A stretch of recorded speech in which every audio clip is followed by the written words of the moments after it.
away. All right, thanks, Ross. Good morning, everybody. We are excited to be back in the Valley this week. It's always fun to be able to play at home. It's going to be the last one for a while. I don't think we get back until after Halloween. So we'll be decorating for Christmas next time we play in the Valley, which is crazy. So it's homecoming. This is always a fun week on campus. Just seeing the students, participate in, what's going on, and it's one of those weeks I like to kind of take a different route, and whether I'm going home or coming to work. I actually did that yesterday. I actually went all through campus, and just really cool just seeing, all the work going on, seeing the Habitat home being built, all the effort that's put into that, seeing all the floats being built, and seeing all the engagement with the students. And it's just kind of something that brings them together and lets them rally around something all week long. So always a fun week. And, we've got, as y'all can probably tell with my shirt today, we've got two opponents this week. Obviously, we've got Wake Forest. And we've also got breast cancer awareness. And, starting with Wake Forest, this is a 3-1 football team, a team that, we were more than lucky to win against last year. This is a well-coached team, has been for a long time. They're unique in what they do, which creates some challenges as well. And it's a skilled team, definitely the second best group of receivers that we've seen, along with Florida State. These are very, very skilled, well-coached group of receivers. The quarterback is very talented. He's kind of, they always have a guy at quarterback that's crafty. I guess that's the best way I could describe him. Crafty, gritty. Can make all the throws, runs way better than you want him to run. He's tough, and that kind of seems to always be the mold of the quarterback that's playing at Wake Forest, and he fits that mold. And then they got three really good backs. 6 and 23 have gotten the majority of the carries, but that number 30 is a bruiser. He is a big-time thumper. So I think all three backs are really good. They understand their scheme up front from an offensive line standpoint, and do a nice job. So it's just well coordinated and creates problems. Creates some matchups and conflict with your safeties and your linebackers from a just RPO standpoint, patience. Just by the nature of what they do. And then over on the other side, defensively, they got some dudes up front. They got 5 or 6 guys that they'll play in the D-line. Probably not as deep as they've been, but the first 5 or 6 guys are really good players, especially that number 30. He is a load off the edge. Their linebackers are good players. Number 40 is a transfer kid that's come in there, and he's really, having a heck of a year. They were very experienced in the secondary, and they're always one of the best coached secondaries every year that we play. They really, same thing as the offensive side, they really understand their scheme, and, they're not all things to all people. They do what they do, and they do it well.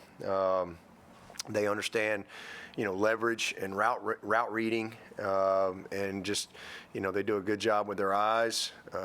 So, this is a group you've got to be very disciplined when it comes to how you execute in the passing game from a route running standpoint and break points and things like that, and influencing your routes.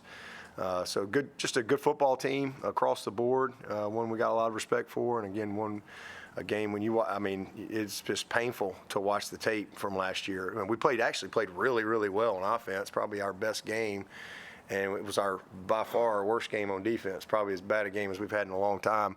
They just big played us to death, and so we've got a lot to prove in this game for sure. And you turn on the tape, they'll get your attention. So that's Wake Forest, and then obviously the breast cancer part of it. What we're doing this week, this is the Tigers for Tatas campaign that's being sponsored by SD's Heating and Air, so we appreciate them sponsoring it, and then the Roar WCCP every single year.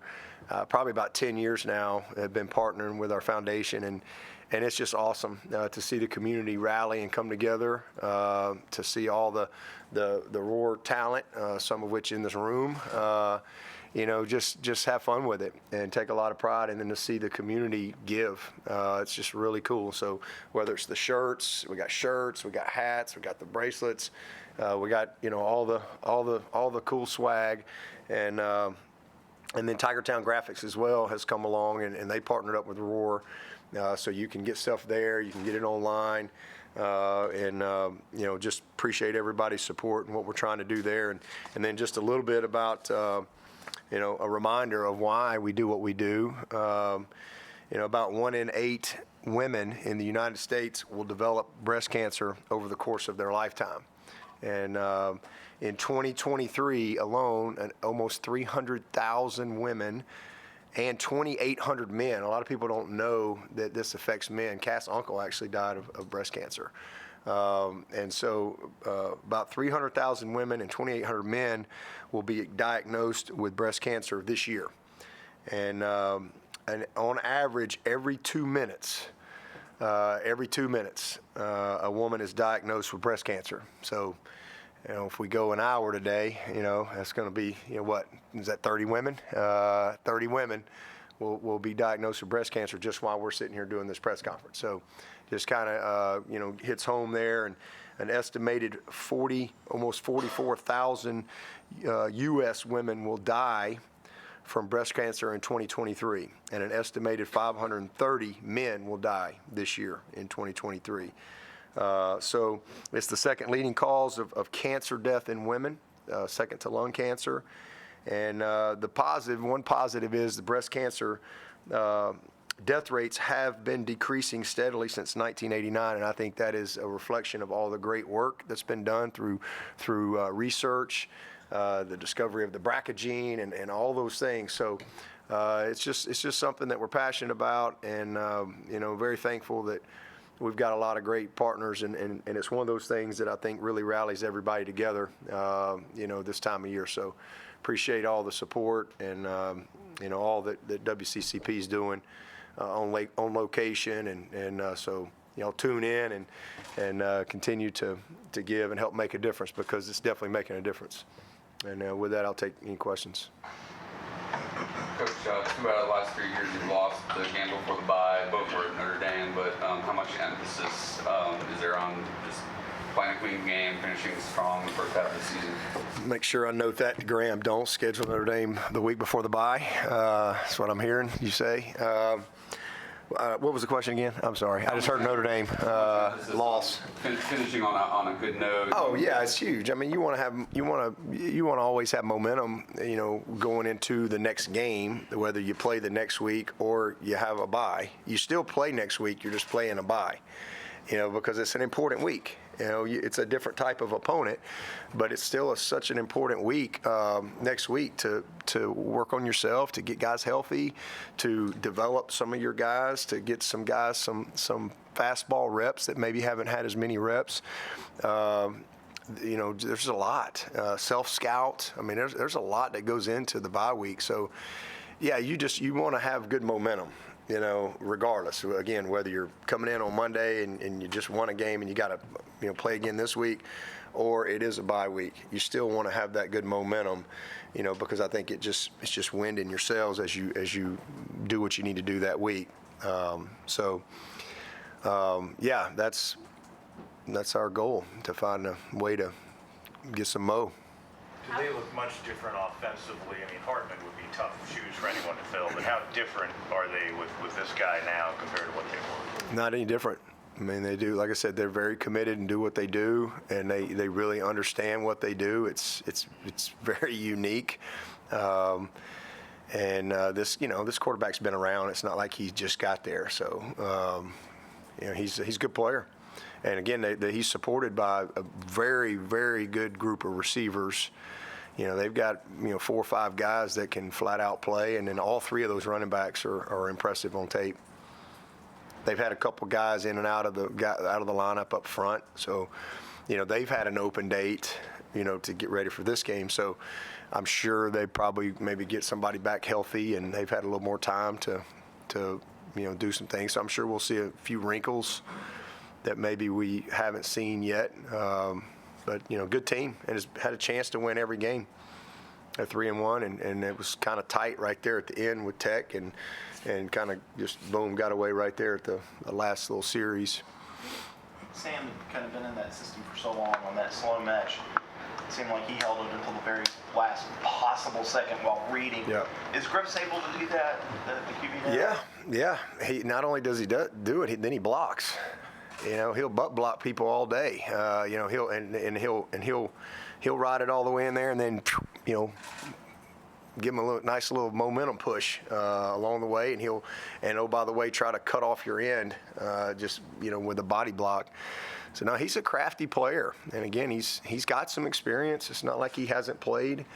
He's a good player. You can tell he's a veteran guy and really understands it. He can make all the throws too. I mean, he'll throw the deep stop, to the field from the opposite hash. I mean, he's confident, and I mean, they must throw. And again, a lot of it's just the nature of what they do. It kind of forces the issue a little bit in having to create some matchups, because you can't just sit there and just play zone coverage on them the whole game, because they'll distort you big time with all the, forever RPO stuff, and he'll hit pockets. So there's times you just gotta cover them, and I mean they must throw it. It must be 10 deep shots a game, easy, every single game. I mean, I'm talking about load it up and let it launch, and it just comes down to making a play. And we were really poor at that last year. I mean, they made they either made the play or we had a PI, and it really wasn't much in between. And it was just a crazy game. We were so bad, and we've come a long way, since that game last year defensively. I mean, those guys are really playing well, and it's going to take a great effort this week to slow these guys down a little bit, and hopefully, but it all goes back to the line of scrimmage. You've got to try to create some duress, for the quarterback. You let that guy sit there and hold the ball, and you let the mesh just take as long as they want it to take. It creates some problems. I feel like last year with this game, we were talking about that youth of your secondary in particular, and it's kind of a fun point, I think, to acknowledge some of that growth in that group specifically, because they were a concern going into that game because of that youth there, and just the progress they've made and who they are and their identity at this point now. Yeah, it's just night and day. I mean, we were so bad, and they were really good too. You got to give them a lot of credit. I mean, those receivers were outstanding. They had Scary Terry was there. He's probably somewhere in the NFL now. I don't know where he's at, but he's probably somewhere. Anybody know? Did he get drafted? He's got to be somewhere. He was a great one, and then obviously Hartman was a great player too, and so they had a really veteran group across the board on both sides of the ball, and just a really good football team. So we didn't play the double moves well. We didn't play the deep ball well. We didn't disguise well. We didn't tackle well. Our technique was poor, and we got exposed. Nate kind of grew up. That was kind of a night that I think he in particular realized, he needed to get better, from attention to detail and things like that. And we've been the two areas, as y'all know, I said coming in, we have to be better with our pass offense and our pass defense, and we have really greatly improved in both those areas. So that's been a real positive, and hopefully that'll hold up on Saturday. Yeah, you guys have the best is the standard phrase. What's it like to be one of the few programs in the country that could realistically have a phrase like that? And then what's it like for you to have your coaches and players have to live up to that every day or every week? Yeah, well, I mean, the standard. It's the standard is. I mean, we started that when I got the job, and it's a lot of people, especially with the success that we've had over last 12 years or so. People think that it means the best. It is. And that's not what it means. It's about being our best, your best. Best is the standard, is about being and doing your best in everything that you do.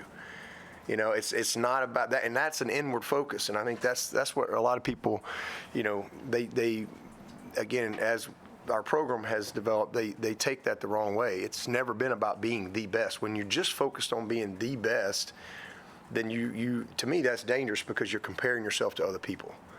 And that's a dangerous way to live your life, living your life from the outside in. What I believe is if you are truly committed, I just don't think you can be the best until you get committed to being your best. Whatever the best version of you is. And that's what we've always said forever and ever and ever, we're on a quest for best. And, a quest for best. Well, it's the best we can be. Sometimes things happen that, are out of your control, and sometimes you're not good enough to be the best. But you can be your best. And I think that's what God created us all to be and to do. That's what all in is. It's about a commitment to being and doing your best. And I think if you get everybody collectively bought into that standard and it's not just being your best as a football player or as a coach, it's about being your best in everything that you do. Really truly making excellence a habit in every area of your life. So, hey, maybe the best I can do is a C in this class. That's okay. That's okay. That's fine. But if your best is, you can make a B, but you're settling for a D, then that's a problem.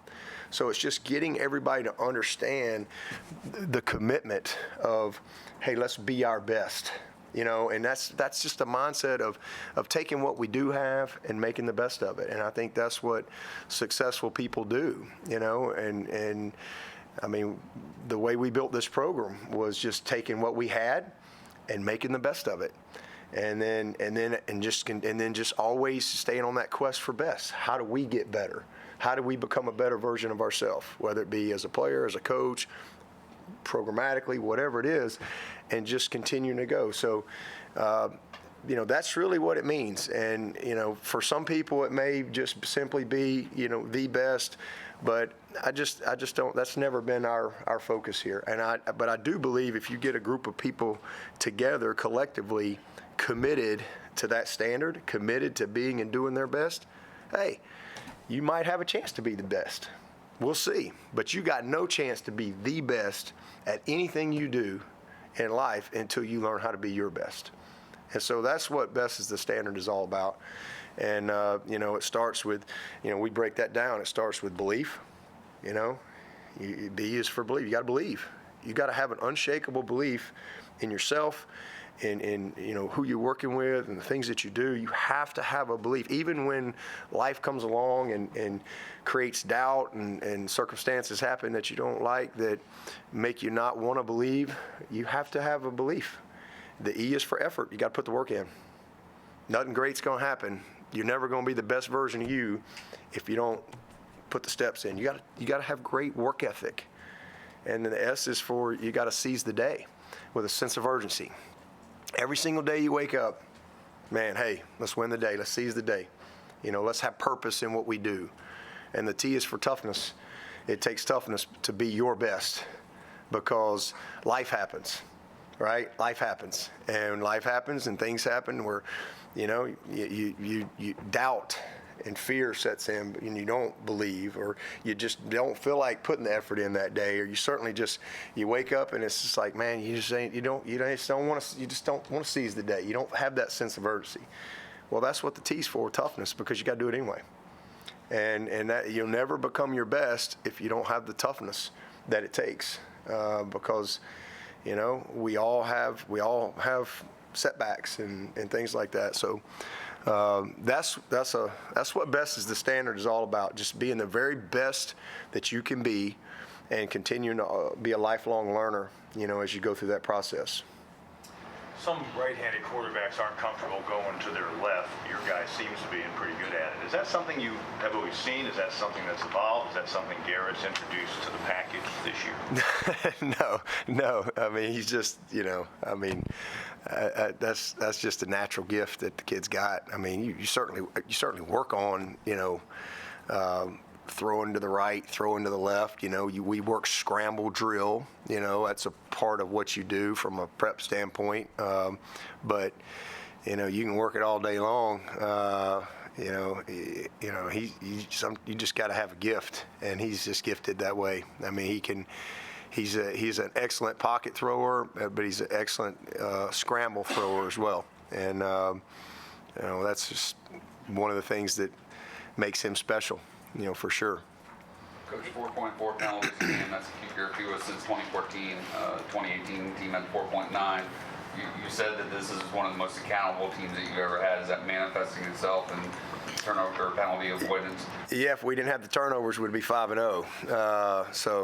But that's football. I mean, you're talking about these are our best players we got, the most committed guys we got, and sometimes in football the ball can bounce some crazy ways for you. But this team, I'm really proud of them, and they've done a great job from a penalty standpoint. They've really done a good job in every area. I mean, we've played tough, physical. We've outgained every opponent. We've had more first downs than every opponent. We've had an elite third down team offensively and defensively. We just have had, one really tough statistic that has cost us. And a lot of it's been self-inflicted. And that's why we are where we are, but we got to battle. And that's what I love about last week's game. I mean, it was like a perfect storm to have a bad day, right? The undefeated team, top 10 offense and defense, coming off a gut-wrenching loss. And, man, it was awesome to see our team respond and to see the veterans on the team respond. Right out of the gate, 2 6-year seniors set the tone, for the night. And just really proud of our team and our staff and how they've handled themselves and again, just managed disappointment, we're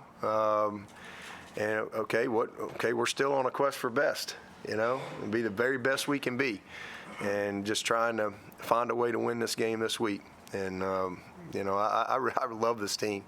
I really do. I love how they're playing the game. As I've said many times, I've had some 5-0 teams that hadn't played as well, but have had a better result. This team just had some tough football breaks along the way, but those things count. And, so we'll see how it all plays out in the end. But this is a team that's got a great spirit to them, got excellent leadership, and incredibly accountable.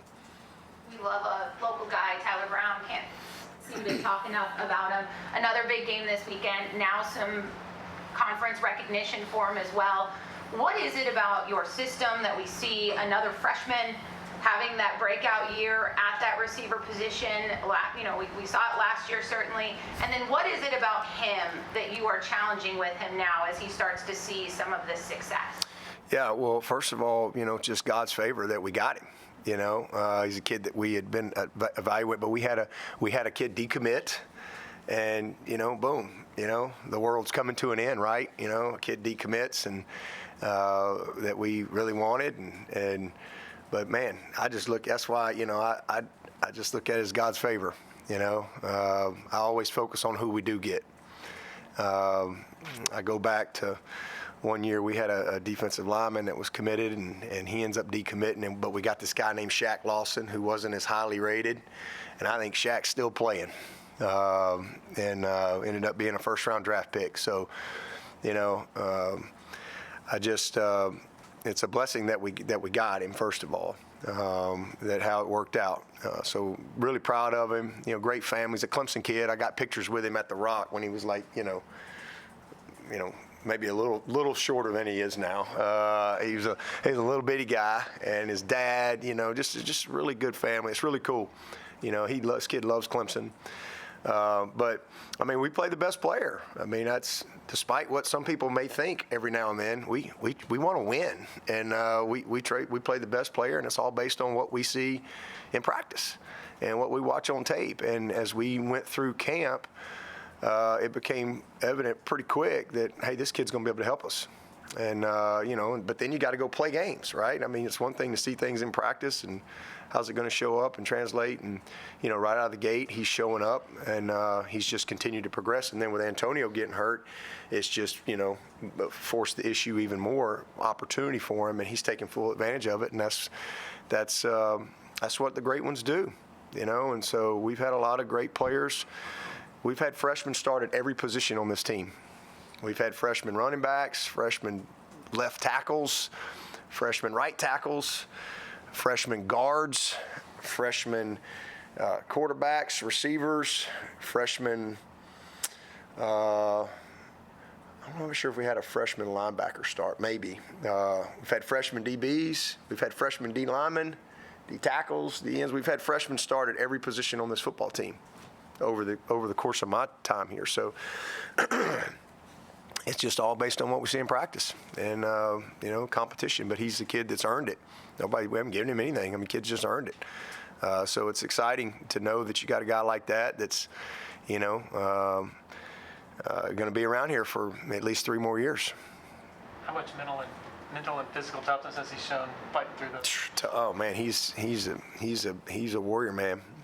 He's incredible physical toughness and mental toughness. I mean, just and he had no issues last week, but he's still a little sore. Really proud of him. I mean, he's a guy that's just got a lot of confidence, and it's just you can see the chemistry. It's amazing what happens when you make plays. It's amazing how that ball just finds you. It's like a magnet. So I'm really proud of him. He was a pretty good high school basketball player. Yeah. I kind of made a trip. Do you ever, if a guy's a good wide receiver, but do you ever see the carryover of a skill set from basketball into playing receiver? Absolutely. I mean, first of all, he was more of a basketball guy. He didn't really make up his mind. He kind of made that full commitment kind of in high school, I guess, that all right, looks like football is going to be my best path. But honestly, the best receivers we've had have been great basketball players. All of them, because it's when you play basketball, it's natural to transition and you're not just a straight line guy. You're always changing direction. You're double moving. It's natural to high point balls. It's a natural thing, and you can pretty much all of them were basketball players across the board. Even if they didn't necessarily play, I don't think Hunter played basketball his senior or junior year in high school, but I've played a lot of basketball with Hunter. He's pretty good. He can play. He's explosive. He can jump. He can change direction. His jump shot's just average, but but he can finish. At the rim. So. I think it's a natural. And then we've had some guys that really were more basketball players than receivers. Mike Williams, T. Higgins, Nuke Hopkins, that really had to develop. They were behind as a receiver, but they really developed. That's the thing about Tyler is that's what really shocked me more than anything about him is just how polished he was. From the opening practice. It was pretty obvious that, okay, man, this kid gets it. So proud of him. Coach Lambert is in his second year as their defensive coordinator. I guess he was there under Grove as well, but 4 sacks a game. How have you seen their defense improve under him? Yeah, structurally they're similar in a lot of ways, but they, I think it all goes back to Coach Clausen, man. I mean, I don't think it matters who coaches there. Dave's going to have them guys playing hard. He's going to have them sound. They're going to be well coached, and that's what you see. Guys that get after you up front. We'll probably, you're going to get a similar deal as last week. Probably have to catch a lot of movement with these guys, downhill linebackers, and then, coverage-wise, they'll mix it up. But they're always one of the best, groups we play against from a secondary standpoint. They got DBs all over the NFL. Wake Forest does. They got guys everywhere. I mean, they do a really good job, I think, of evaluating guys and then developing them within their system. Coach Lambert, man, I got a lot of respect for him. He's a great coach. He's been around, and he's a head coach as well. And he understands Wake Forest. And again, just when you turn on the tape, it's like rinse and repeat, right? I mean, every year watch Wake Forest. I mean, they're just a tough, well-coached football team. With T.J. Parker being as productive as he's been so far, does he remind you of any other freshmen you've had that were really productive early, and what's allowing him to kind of do so much in these first few games? Yeah, well, same thing I would say with Tyler Brown, maturity, number one. I mean, I think you have to really have just an abnormal level of maturity for an 18-year-old, first of all, to be able to prepare and absorb and translate everything that's going on. There's just a lot. The fact that he came in January certainly has helped him, because I think he was able to really take advantage of the off-season program. He got a lot bigger and a lot stronger. And but he I think coming from where Central Phoenix City High School, which is a big time program, a bunch of great players. They play at a high level. Coach Nix there does an amazing job. I mean, he had a D-line coach who really, I think, did an awesome job teaching him. He was very advanced technically and mentally coming in here, so that certainly helps him.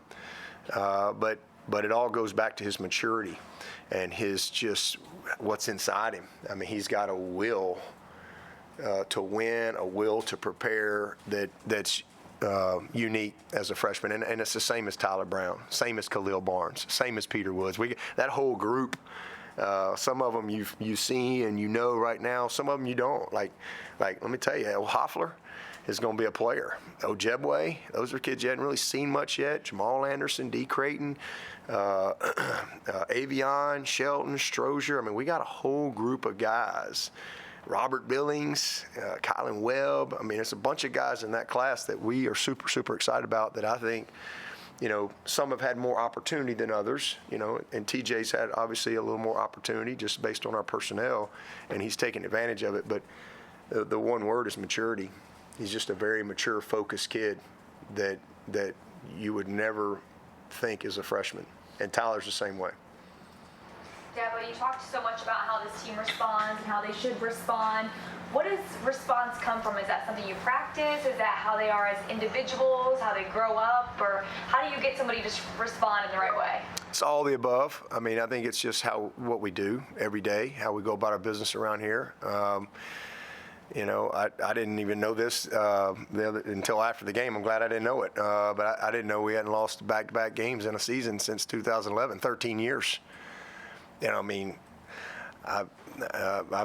eventually, one of these days, I'm sure that'll happen, and we'll suck. But that's.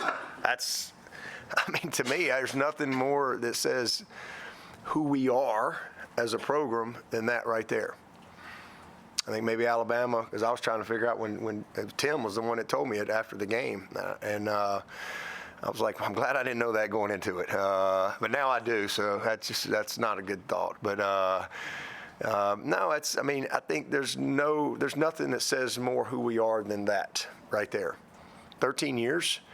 I mean, it just means we respond. We keep moving. We've always talked about having a windshield mentality around here.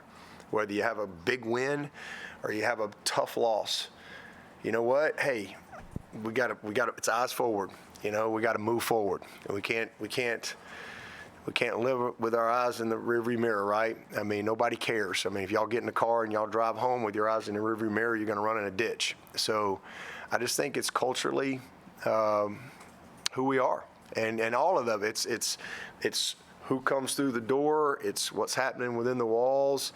It's how we practice. It's how we meet. It's how we process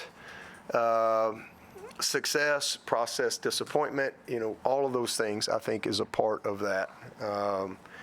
But that's probably as good a stat as you could have. Because again, it's not always going to be I wish we never lost a game ever. It'd be great, but you wouldn't. If you never had a bad day, you wouldn't know what a good day is. You talked about Nate and Antonio, that they're going to work out on Monday. How did that go? It was good. They looked pretty good last night. So today will be a big day because we'll load them up a little bit more today with some pads and kind of see how it goes. But I thought they both moved around pretty good last night. So, I mean, we're hopeful, but nothing definite right now. You just classify them as day-to-day right now? Yes. Yes. Is there any thought in terms of there being a bye week that it could be beneficial to give them extra time? Does that factor at all? We just need to win this game. I mean, whatever it takes to win the game. If they're ready to play, they'll play. We don't have any. We don't have the luxury of looking ahead. We just got to lock in on what gives us the best chance to win this week. And again, we certainly wouldn't put them in harm's way or anything like that. But if no thought of, well, we can win this game, let's hold this guy. No, this is all hands on deck. We got to do everything we can to find a way to win this game. Saying that, Misun Kelley, what do you? Yeah. I think twice now. So He's got 2 more games. He's got 2 more games, and we're going to try to hold him. That's our plan. He's actually got a little bit of he's going to have a little surgery as well, which we know, and we know we've kind of got a timeline on when we're probably going to have to do that. But he's got a couple more games, and actually got in there, and he's moving around pretty good. He's practicing. Had a really good practice last night. As a matter of fact, he was one of the guys last night that just jumps out. And he's another guy that I would put with Tyler Brown. He is a very mature kid. He is a baller, and the guy's conscientious. He can do so many things. He just hasn't had the opportunity yet, and he played in a game, then he was out, a little injury, and then we're going to hold him. And then with Antonio, we said, all right, well, let's go ahead and play him a game here or there, just give us a backup right there. But I'm super excited about Tink. I mean, this kid is going to be a good player for us. He's going to be able to do a lot of things as he goes. But same thing, he's got a high level of maturity, and he's a winner. Kid's a winner. Really, really like him. What's his surgery? He's got something that he's kind of dealt with since high school that we'll have to fix. Nothing long term or anything like that, but it's something that's going to have to happen. And we've got it set up to where, because we want him to be back for off season, January, spring training, and all that stuff. So we've got a good plan in place there. Any questions for Coach virtually? Anybody else in the room? You said you were talking about Gabe, you referenced Clausen and stuff, and what about that coaching staff? I mean, there's so many veteran guys, Kevin Higgins, etc. Yep. And what just makes that staff harder for you guys to prepare? Yeah, well, Kevin Higgins, first of all, he's one of my favorite people in the coaching profession. I think he's just a great person and a heck of a football coach. In fact, I think he coached Clausen, if I remember correctly. I think Dave told me that. I think Dave played for him at some point, or maybe Dave worked for him. He definitely was on his staff. Maybe he worked for Higgins, but they're just they all they all understand who they are, their system. I think they're a bunch of great evaluators, and I think they're a bunch of great teachers that really, and I think Dave would be the first one to tell you that's been a huge part of their success at Wake Forest. They have probably out-evaluated some people along the way, and then they have done just an excellent job of developing these guys. But he's just put a great staff together, and those guys obviously like each other. They believe in how they go about doing things. They believe in Wake Forest and what the university stands for, and so just great chemistry and synergy amongst that group. So a good mix. I think Glenn Spencer's on that staff too. He's been around a while and has coached a lot of good players in his day as well.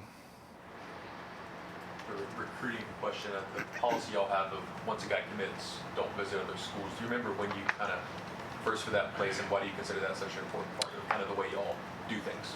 Well, I mean, that's been that way for a long time. So, I mean, we just talk about, we don't offer a lot of guys, so we talk about what commitment means. Honestly, I try to talk guys out of committing, and so it's a conversation we have, and it's not like something we don't ever talk about, but that's been that way for a long time. Anything to reflect on being on the verge of number 165? No, I mean, not right now. I mean, I appreciate the question, but not right now. I mean, if it happens, we can talk about it, I guess. But right now, we need to just find a way to win a game, and that's all we need to focus on. Dabo, I'm curious. October, the start of fall for everybody. We have got fall festivities, pumpkin carving, apple orchards, pumpkin spice. Is there any festivities you like to do outside of football? Any activities I like to do outside of football? Well, I mean, I don't really have a lot of time. There's a lot of things I like to do, but there's just time is a problem this time of year. I came home, I guess, I don't remember what, maybe it was Sunday. I don't know, I've been there for a while, but I hadn't really noticed them. But Kath had like 20 little bitty pumpkins laid out in the garage. I don't know what she's doing with them, but I saw them. I think I noticed them Sunday. But yeah, I mean, I just don't have a lot of time to do much this time of year other than just exercise. I like to run. I usually play basketball once a week. Work out, run. Go to church. I don't really have much time for anything, but there's a lot I like to do. So I watch football. I like to do that. Dabo, it's a time of year where the conversation of pink washing and kind of over-leaning into the breast cancer awareness thing and being aware of where your donations are actually going is a conversation that's happening. It's a month that's now as pink as it is orange for Halloween. It's something, though, that you spend a lot of time on. It's breast cancer awareness is, obviously, you have your event during the summer, and it's something that's touched you personally, touched so many of your players and fellow coaches. Can you just elaborate on why this is so important and why it's still important to be bringing this awareness and why it's personal for you? Yeah, well, almost 44,000 women are going to die from breast cancer this year. And probably about 30 women were diagnosed while this press conference is going on.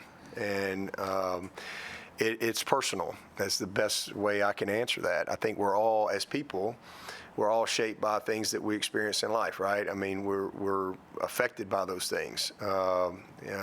We all have scars from events in our life. And if you have lost a loved one to cancer, I mean, my dad died of cancer, lung cancer. And, to go back and forth to Greenville and watch him, do chemo and radiation and to be in a room of people, it's not a traumatic thing to deal with. And to watch my father-in-law, who's a pancreatic cancer survivor, I mean, he's still alive. He's a miracle. He's in the 2%. It's just crazy. He was diagnosed the same year as my dad, and in 2015, and he's still alive. It's incredible. And this, to what we went through with Lisa, Cass's sister, with breast cancer. She was diagnosed, she beat it, and then it came back, 9-10 years later. And, she's got, you have an image of her son, Jacob, bringing his prom date to the hospital when she's intubated. And these are images that are just forever with you. And the pain that we went through, because Lisa was in the hospital for months. And we watched her just wither. And, you got an 8th grade son. You got a junior, senior in high school. For almost 2 years, they dealt with this until she passed in 14. And so it's just a traumatic experience. It was just traumatic, devastating, for my in-laws, Kath and her, her sisters and brother, and then for us, because of breast cancer research that people didn't have back in the day, because her cousin had it as well in California, and the doctors said, hey, we need to get tested. And I'll never forget ever, Kath was 35 years old. We were in the middle of the season, and when she had a double mastectomy, because right before we started the season, we went to Greenville to some genetic doctor because she had the test, and I'll never forget that. I mean, I'm like, she's healthy as she can be, and it's when you get that news, and then what does that mean? Well, it basically means you got about a 90% chance of developing breast cancer, and we got 3 little boys, and she made a decision, a very brave decision, and I really believe that she's with us now. She most definitely if she hadn't, she would have developed breast cancer. That's what we know based on all these years of research that has been funded. And so, it's important because again, we've been shaped by that. I've had several players who've lost their sister, lost their mom. Obviously, Jeremiah Trotter and what we just dealt with, with this disease, and it's something we're passionate about. And the thing is if it's detected early, you have a great opportunity to beat it. But a lot of times it's not detected early. That's, we've been able to fund 2 mobile mammography buses. We just committed to help fund a 3rd. And, to be able to provide free mammograms to people who probably wouldn't get them otherwise is saving lives, because it's, again, if you detect it early, you have a good chance. And a lot of women don't. I mean, what we're dealing with Julie Venables right now and what she's going through. It affects everybody. And so it's just something that, again, to answer your question, why is it's personal.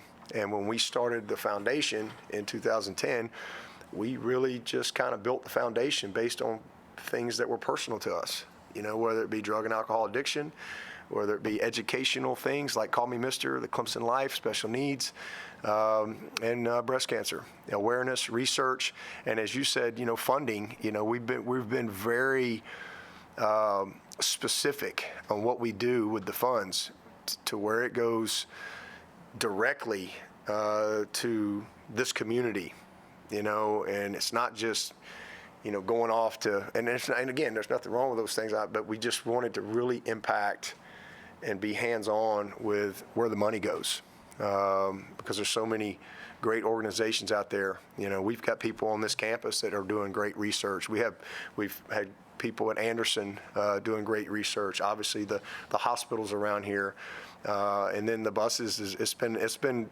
amazing. And every time I see that bus and see the logo on there, it's really cool. And that's what the All In Foundation's all about.